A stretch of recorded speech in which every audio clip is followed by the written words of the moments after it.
गाड़ी में बैठी सपना दिल ही दिल में मुस्कुरा रही थी और शर्मा रही थी। वो सारी रात सो नहीं सकी थी। अली की एक एक हरकत पूरी तरह उस पर मुसल्लत हो गई थी। गाड़ी में उसके साथ उसकी मुलाजमा अनीसा बैठी थी। क्या हुआ बीबी जी? अनीसा ने सपना से पूछा था। कुछ नहीं, सपना ख्यालों से बाहर आई। आपका रंग बहुत सुर्ख हो रहा है। लगता है बहुत खुशी है सबसे मिलने की। हाँ हाँ, क्यों नहीं, सपना जवाब देते हुए शीशे की तरफ देखने लगी। सपना के पापा और मामा दूसरी गाड़ी में आ रहे थे। पिंडी से सालम तक का सफ़र कैसे गुजरा सपना को कुछ पता नहीं था।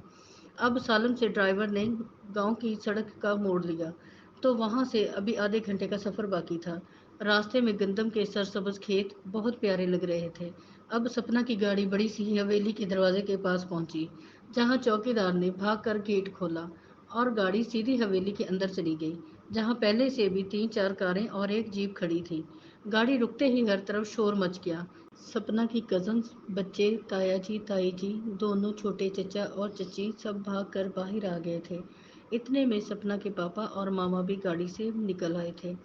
सब एक दूसरे से मिल रहे थे और खुश हो रहे थे, और सपना भी सबसे मिलके बहुत खुश हो रही थी। सपना अंदर जाने लगी तो बुआ अम्मा ने सपना को रोक लिया। वो हाथ में आरती की थाली लिए खड़ी थी। अरे अरे, पहले आरती तो उतारने दो। बुआ अम्मा ने आरती उतारी और सपना बीजी बीजी चिल्लाती हुई घर के अंदर दाखिल हो गई और बीजी से भागकर लिपट गई। सपना, अरे वाह, ये तो सच में शादी वाला घर बना हुआ है। घर को बहुत सजाया हुआ था। आज अर्जुन और उर्मिला की मेहंदी थी। जी जी, आप शहर वालों को फुर्सत ही कहाँ है जल्दी आने की। बिल्कुल टाइम पे ही आए हो, ये बुआ अम्मा ने कहा था, और सपना इनको गले लगाते हुए इनका मुंह चूमने लगी।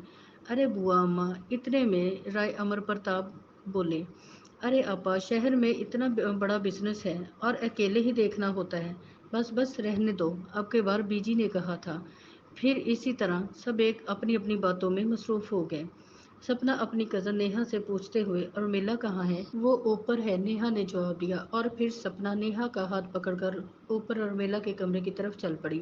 उर्मिला अपने कमरे में खिड़की के पास खड़ी बाहर की तरफ देख रही थी, जब सपना ने उसे अचानक डरा दिया था। अरे सपना, उर्मिला खुशी से फिर दोनों एक दूसरे के गले लग गई। सपना ने उर्मिला को अर्चन के नाम से छेड़ना शुरू कर दिया तो वो शर्माने लगी। अरे अरे, देखो कितना शर्मा रही है। तुम्हारा नाम उर्मिला नहीं शर्मिला होना चाहिए था। सपना उर्मिला की खूब टांग खींच रही थी। इतने में आलिया, जो अर्जुन की बहन थी, वो आकर बोली, सपना खाना लग गया है, सब नीचे आ जाओ।